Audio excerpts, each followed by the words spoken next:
Welcome to my first video blog of my HO-scale Oolitic Indiana branch of the Milwaukee Road, set in June of 1966. The layout is approximately 1 year old as of now and is mostly complete. So for this first blog, I will just give you a general tour of the layout and the room it's in, as well as some things I've done in the past month. After this, I'll have to do a blog or show parts of an op session about once every month. I'm going to come back and run the camera. As you can see, the layout is not very large at all, considering my limited free time with running my own business and parenting a 5-year-old and a 2-year-old. This is plenty of layout for me. U-shaped, styled, and shelf-styled. It's 9 feet long down each side, 9 feet across, with a movable bridge at the window. This bridge is held in place with 4 carriage bolts, and the bus wires are attached to barrier terminals underneath to carry the digital signal to the other side of the layout.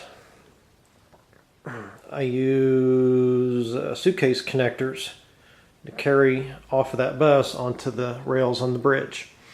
I use the same suitcase connectors also to feed off of the bus onto the rest of the layout. The bus is 18 gauge stranded and the feeders are 24 gauge stranded wire. I've used this size combination ever since getting into DCC and have had no problems.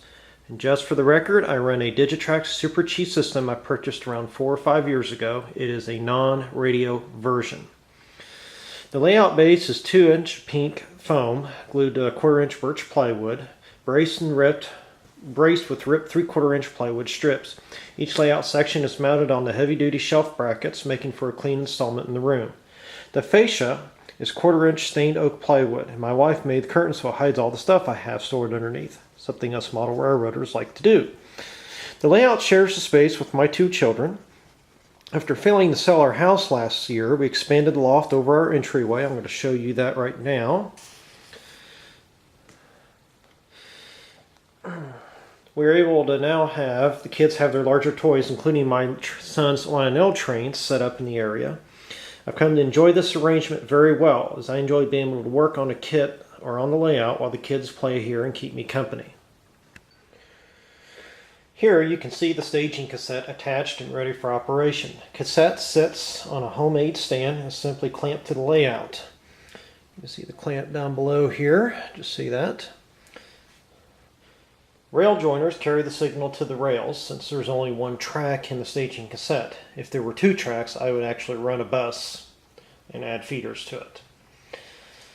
The first scene the patrol passes, Milwaukee's term for a local train, is the Limestone Mill, where stone from the quarry is cut and carved. The main brick section is from Walther's Modulars that I painted and weathered and is built as a backdrop structure. And that is my 19-pound Tomcat Ludwig you hear meowing. He has to be a part of everything. So, anyway, here's some shots of that building. The indoor loading area hidden in the trees. Here you can see the blue part. I'm going to remove the camera and do my best to freehand this. Here we go. I am not good at freehanding. Okay. Here we are. The indoor loading area is from a Pike Stuff engine house kit. In here, boxcars are loaded with smaller stone products such as plaques or monuments or signs, etc. Anything that can be loaded on a pallet. Outside is the overhead crane. Again, a Walther's kit that I painted and weathered. This handles the larger blocks both inbound and outbound. The other blue structure, seen right here, is the equipment garage, where trucks and construction equipment is worked on and maintained. This is made from the leftovers of the locomotive shop from Pike Stuff.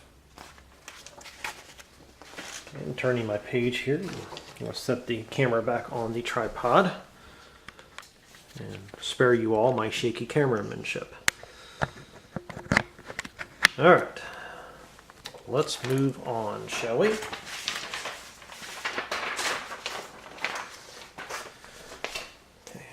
Here we go, we're going to move a little bit, folks. Here we go. Okay, this scene. Front of the mill is a small yard office and station. I built the shed here on the left, the gray building, back in middle school. I cannot remember what kit it is. It may still be in the Walters catalog.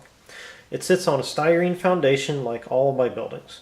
The actual office here on the right was scratch built by my father back in the 60s as part of a lumberyard complex. So it holds a little meaning for me.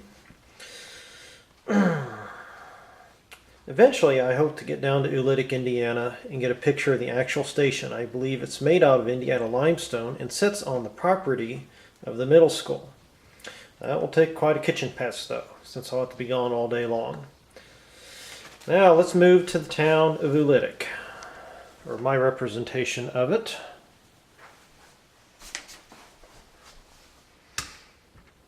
Okay. Back up a little bit here. There we go. Now in the town of Oolitic, I've not made an attempt to model the actual town of Oolitic, but I have tried to go as far as to sequence what I believe is the order of scenes at the Patrol Pass. That would be the mill, the town, then into the quarry. I admit that I'm more into the operations than actual prototype scene modeling. The structures are all kits that I painted and weathered, added extra details here and there. I try to focus on making things interesting and believable. Just a simple southern Indiana small town. Now some things I have done recently. The buildings here you see. Zoom in here without looking too herky-jerky. Here we go.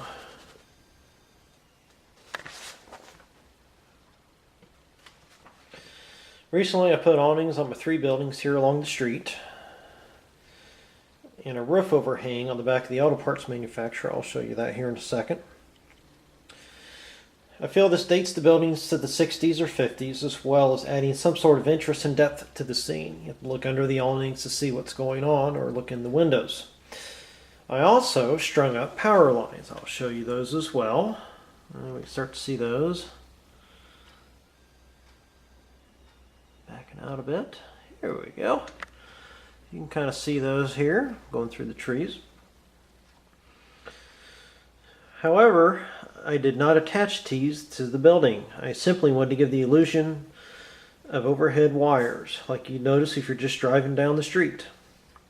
I switched threads partway through this project, and like the second thread, I felt it hung a whole lot better. And I will most likely replace all the older thread. I'll kind of do that when I get some other projects done. As you can see, those don't quite hang as tight as the other threads. I'll also show you that awning on the back of the auto parts factory here.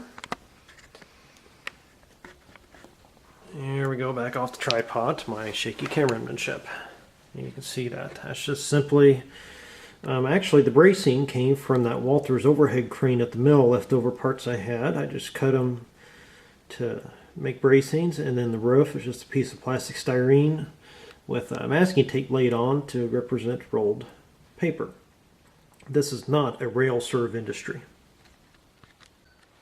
Alright, after the patrol would put across the window bridge here, as you can see that coming across, we come to the gravel spur. I believe Oolitic did not have anything like this, but thought it would be believable. Crushed limestone gravel being loaded and hauled out, perhaps for use as ballast, which the branch line could have used some of this. Plus I get to have those nicely detailed red caboose GS guns. The stone is crushed somewhere off the layout and hauled to the spur for loading. Again, just modeling the rail aspect of the operation. The shed is from Blair Line's Shack Pack. I believe it's Blair Line. There's 3 of those in there. We'll zoom in a little bit for you to take a looky-see. So there's that. The F350 is from Classic Metalworks. One of a few I have on the layout. Okay, the loader here is an old Woodland Scenics kit, which I have yet to weather. And there's my Mac B61. This is an Alloy Forms kit that I recently completed. Painted Mack truck red and weathered. The bed can be positioned as is or in the dumping position. It was a fun kit to build, and it's really the type of things I enjoyed doing. However, for a $26 kit, I felt like things could have been a little bit better done quality-wise.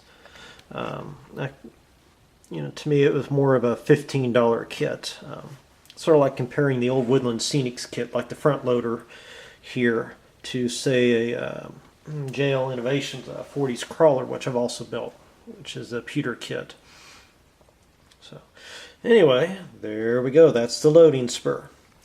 Now, I'm going to move the camera again on the tripod. Chair out of the way. Go through some woods here. Lots of trees. That's southern Indiana for you. I'm going to back off on the pan here so you can get a little bit more overall view. There we go. You can see the big gravel pile. It's quite literally just a pile of gravel. And some trees. Now we come to the quarry scene. Actually, this is the quarry loading scene. I'm going to explain to you why I did that here in just a second. There we go. Let's back off a little bit more so you can see. Okay, let's talk about this. So after going through the woods, we come to the loading scene of quarried stone. You notice it's sometimes hard to see the trains through the scenery, if you remember that from my original video. But that's pretty much how it is down there. And I can remember that distinctly from the on the line from Crane to Bedford during an excursion of the Milwaukee Road Historical Association's 2008 convention in Terre Haute. Plus, we camp in southern Indiana a lot, and it's wooded and hilly, home, of course, of the Hoosier National Forest. So back to the layout here. On my previous layout, I modeled an actual quarry, but I felt it didn't lend itself much to the operations of the layout, especially considering how much work and real estate it took up. Discovered I could just have the cranes and unloading scene and get the same effort. This is actually based off of a photo. If I have a pair of my orange and black Jeeps in there switching gons, make it black and white, it would remind me a lot of a photo from the Milwaukee Railroader in a Bob Bruns article. Anyway, back on track here. The cranes are made from leftover bents of a micro-engineering steel viaduct kit. I'll get you a look at those here. Let's zoom in a little bit. You can see the bents there. The pulleys are made from old plastic wheels from freight cars I kind of filed and glued together, just to be a little different.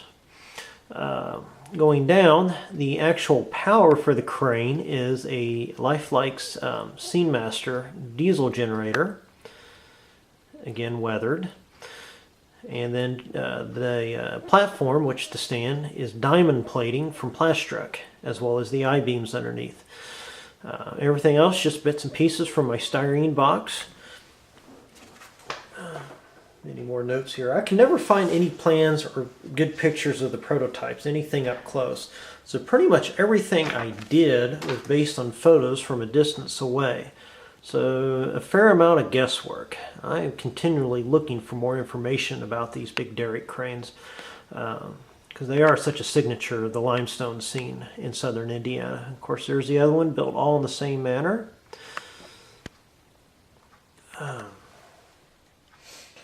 The blocks, all those blocks, those are cast from plaster from Woodland Scenics molds. In fact, the worst rock mold is what I use for the vast majority of these.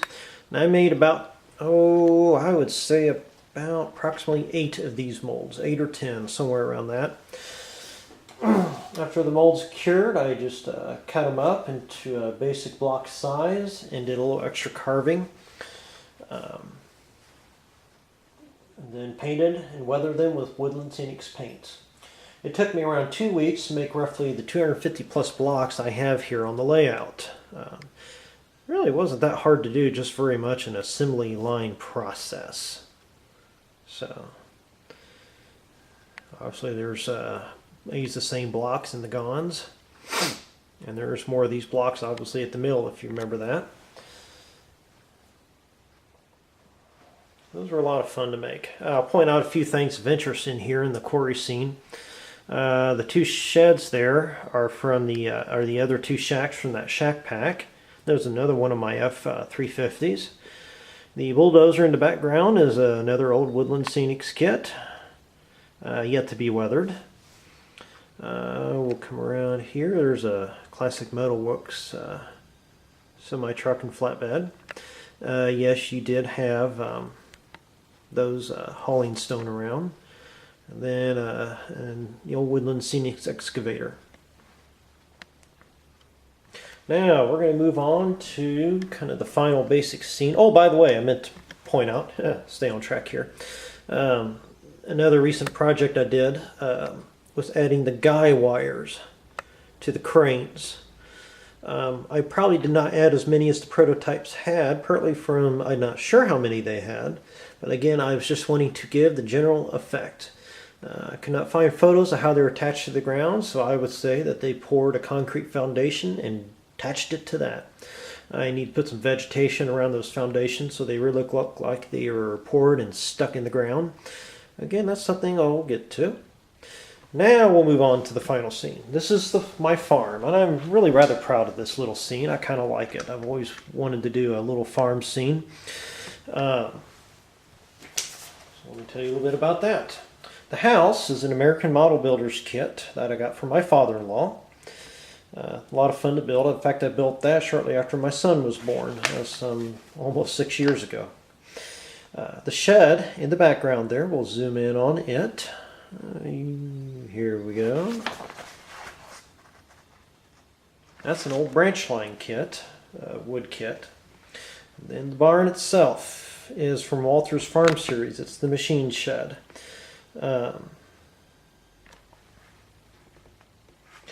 So, looking here for some more things.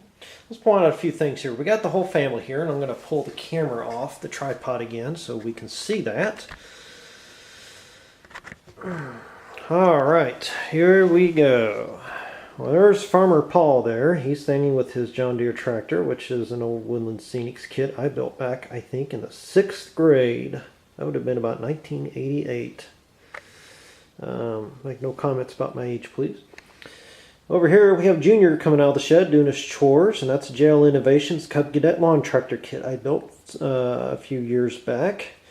My father has a photo of me about 3 or 4 years old sitting on one that looked just like that. So that was kind of fun to build that. Going over to the front porch of the house here behind the F100, my favorite color of red, we have Grandpa sitting on the porch with his cane. And Ma is also on the front porch there, taking a break, I guess, from her chores of such. Then we have the farmer's daughter standing here with her yippy little dog, working on her tan. I guess she doesn't do chores around the farm. Not sure. So anyway, that is pretty much it. I'll put the camera back on the tripod. If there's anything else. Not really. Okay, so just a few final things. If you noticed the trees, I'll share with you those. Those were made from Spur clippings with Woodland Scenics foam, clump foliage glued onto them with a Walters goo. I went through a lot of Walters goo. Probably about 3 months worth of work in the trees here. I saved those from my old layout that I tore out when we tried to sell our house. The rocks themselves are a mixture of plaster castings. You could see some outcroppings here in the scenery. One here, we got a buck running through the woods. Southern Indiana, of course, got to have some deer. So I have little rock outcroppings like this all over the place, just hidden in places. As well as regular gravel from a lane behind my house that I washed. Actually got the collars to match up pretty good, so it works just fine. Some final remarks. So as you can see, one can keep busy with a small layout. I did carry over several things from my previous layouts, such as details, vehicles, buildings, trees, figures, and the limestone blocks. Definitely the trees. Doing so probably saved me about 6 months of work. So a good encouragement to save things from previous layouts if you think you'll use them. I would like to thank several people who have been very complimentary and encouraging and supportive of my efforts. Folks such as Bob Bruns, Keith Fink, and Fred Hyde of the Milwaukee Road Yahoo chat group. have answered many questions that I've asked. Sometimes I've probably asked those questions more than once, and have helped me in getting those questions answered either through postings on the chat group, personal emails, or some of the excellent articles that they have written. Folks on the IndianaRailroads.org Bull Session group have also been very helpful, and I've been fortunate enough to meet a couple of you and hope to meet many more of you. So thanks for watching my first blog. I know it was kind of long. I hope I didn't ramble too much. It's the reason I wrote stuff down. Ones after this should be a bit shorter, basically just sharing things that I've done, whether it's something new on the layout, or something I changed or improved, or any bit of rolling stock. So, anyway, and maybe just the next time we'll just run some trains. So feel free to post questions or ideas. I'm always open to new information and technique.